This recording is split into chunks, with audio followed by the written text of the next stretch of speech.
Whenever someone is told online the thing they like isn't great, their response is usually a knee-jerk reaction in defense of it. I think we can all agree on that. What I want to propose is you give me the opportunity to explain myself before commenting about the subject of today's video. With that said, hey everyone, welcome to a slight diversion from the Mega Man Marathon. If you don't know what's going on, I'm making video reviews on the classic Mega Man games. There's already one video up, link is in the description and in the top right hand card. Paramount might claim this video, so just in case, you could also check out the first Mega Man video if you want. Help me out. Since we're getting the call to actions out of the way, like, sub, and all that jazz. Now I'm going to be irresponsible and review the Sonic movie instead of the family-friendly Birds of Prey. Remember when that was a thing? I mean, I have nothing against the movie, I just thought that copy pasta was ridiculous. When it comes to our Lord and Savior, the Sonic, I think it's fair to say the franchise has had some decent results when it comes to TV or movies. On one hand, there's the hard-to-watch Adventures of Sonic the Hedgehog and Sonic Underground, but there were also shows that were fondly remembered like Sonic Sat AM, the OVA, Sonic X, and Sonic Boom. What all of these have in common is that they're all animated. So there was a bit of confusion or shock to get the news that a live-action Sonic movie was in the works in 2018. And oh man, the build-up to the movie's release was quite the journey. First, we got a teaser that revealed the silhouette of the movie Sonic's design. At this point, fans feared the worst. Unfortunately, it got worse with the poster and some marketing material that was leaked. Now, some of the renders and the marketing stuff seemed not the worst, but there were some that were, yeah. That's alright, because we were given the official trailer in April of 2019. So it's been about 3 years since the world was introduced to this, and yikes, this was rough. There were a couple of things to note, such as Ben Schwartz's voice being perfect for Sonic, Gangsta's Paradise not really fitting this kind of movie or brand, but all of that was glossed over because of that design. Now, I haven't been in the Sonic community as long as many of the other YouTubers out there, but I'm guessing this design was hated more than some other design changes to Sonic. You know, green eyes, blue arms, those kind of changes. This was so unanimously hated that fan redesigns were posted on social media as soon as possible.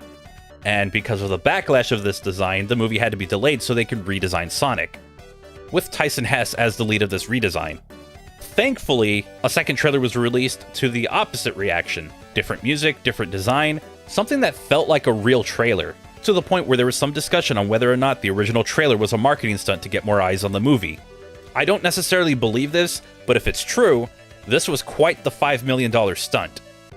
As for my opinion on the design, I think it works really well. I believe keeping the eye all as one would be a little too visually jarring. Changing part of the bridge of the nose to blend in with the eyes is such a great idea. As for blue arms, I think it makes the most sense to do this in a live-action setting. At this point, it sounds like we should be getting straight to the movie review from here, but we've got one more thing to discuss. The theme for the Sonic movie? Speed Me Up. So, here we go again. The last time I talked about Speed Me Up in a video, it wasn't received very well, becoming one of the most disliked videos on the channel.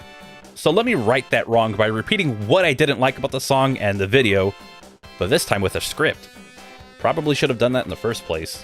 First off, the music video was very jarring to look at. The sprite art was all over the place in terms of quality. Sonic looks like a heavily modified version of himself from the first video game. The humans, except for Jim Carrey, looked awful.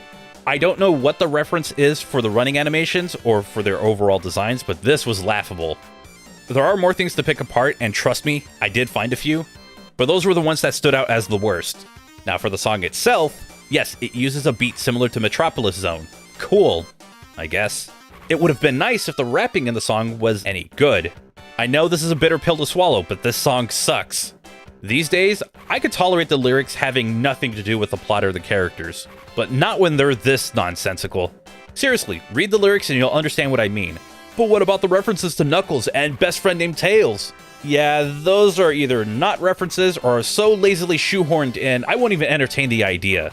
Also, what the hell is Undefeated Boat? It's brought up twice in Lil Yachty's part, and I'm just really confused at this.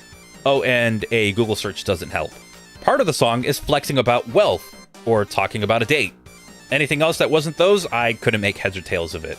See, that's as much of a reference to Tails as Best Friend Named Tails. And one final thing to note about the rapping is that it was a little hard to understand Lil Yachty and Sueko the Child. I don't know if that's their style, but it doesn't seem to work here. I guess I was expecting something with more energy or something that would make more sense lyrically. Now, let me stop the comments before I continue. No, I don't think Crush 40 would have been a better fit. While I do enjoy the music Crush 40 produces, their music is mostly enjoyed by people around my age. Not exactly a good choice for mainstream appeal, which is what this movie needs to aim for. I think this 2017 clip of Mike Shinoda talking about the Linkin Park song In the End best describes how Crush 40 could be perceived if their music was used in the movie. The funny thing is, I am positive that if we put out a song today that sounds like this, people will just be like, oh, yuck, what is that? This, in 2000, is great. This, in 2017, is embarrassing. As for those who claim I just hate rap music, shut up, you idiot. There are two examples where the lyrics don't completely reference the movie or the characters, but they can still work. There was a song that was produced but never used called Gotta Go Fast, which uses a remix for the theme of Green Hill Zone. The energy is there, and the lyrics have more to do with Sonic than the official theme, but it's not to a point where it's full of references, which is fine. The other example is with the song for the upcoming Sonic the Hedgehog 2 movie, Stars in the Sky. Even though I can't pick out any references, this is just a good song to listen to. I recommend you giving it a listen, or even watch the music video. The sprite work is a huge step up from what was done with Speed Me Up. But I will give you a bit of a warning, since the music video for Speed Me Up had some spoilers for the movie plot, I'm assuming Stars in the Sky is going to have spoilers for the second movie, so if you don't want any spoilers, maybe avoid the video and just go with the song only. To wrap up the segment, yes, I am aware there's another version of the song that featured the late Juice WRLD, but out of respect, I won't be critiquing it here. All I'm going to say is give it a listen if you want to hear what might have been. With that out of the way, let's talk about the movie.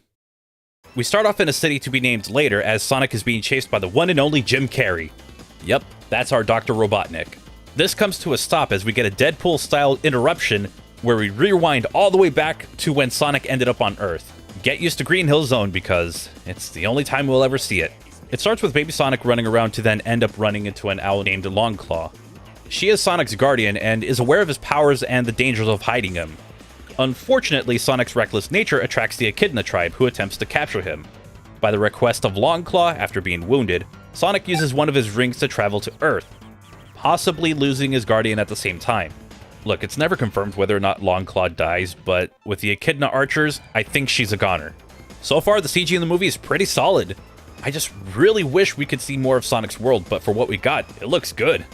As for Ben Schwartz's voice acting, it's a solid performance, though there might be some times where it sounds a little off or a little forced. Oh, and we're going to be getting a lot of pop culture references.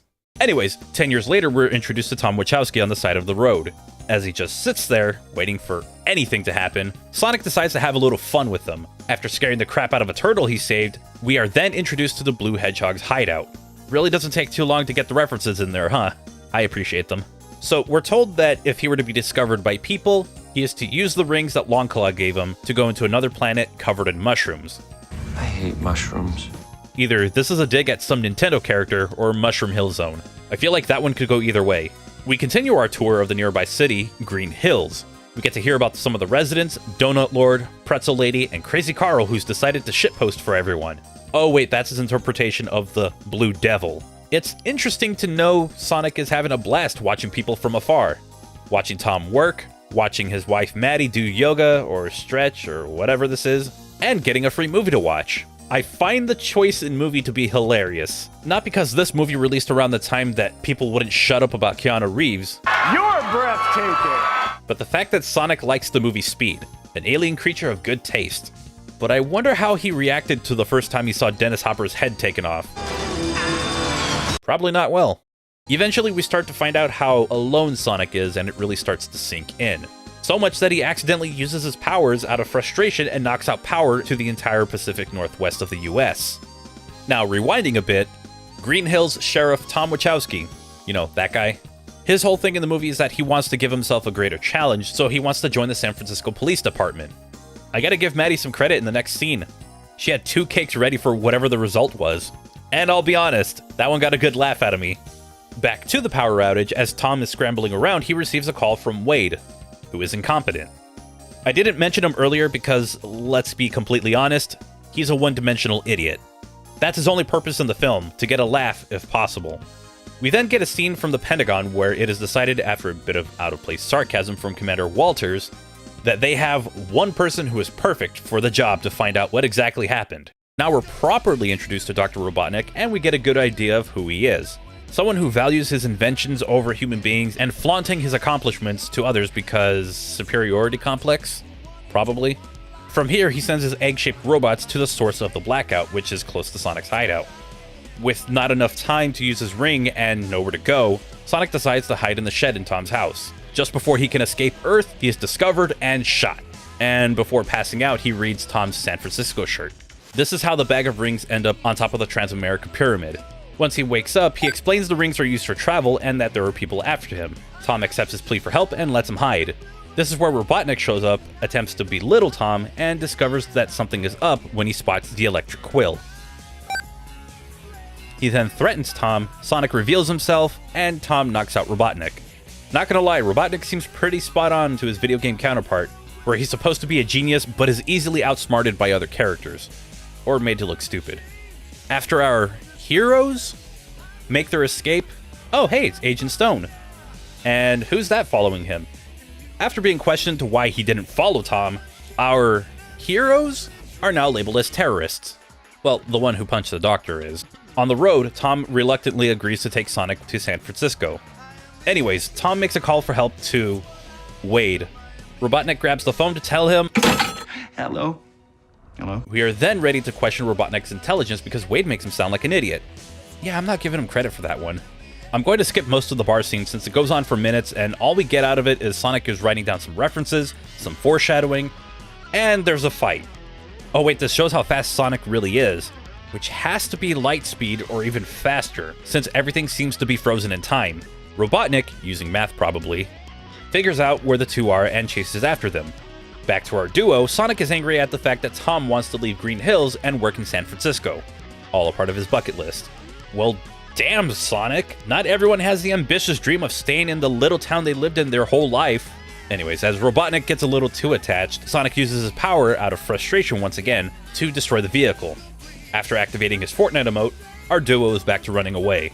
There's a bit more hijinks where Sonic is knocked out by an explosion, but the one thing I wanted to point out is between taking out that vehicle and getting knocked out, there's a point where Sonic says to Tom, if anything happens, just go, he's good at ditching him. But if I remember correctly, Tom actually went back to him after he used the spin dash. I feel like there's a scene missing or something, because that clearly didn't happen. Or it could also speak of Sonic's immaturity after finding out that Tom wants to leave Green Hills. Now we move on to the part of the movie I wanted to ignore.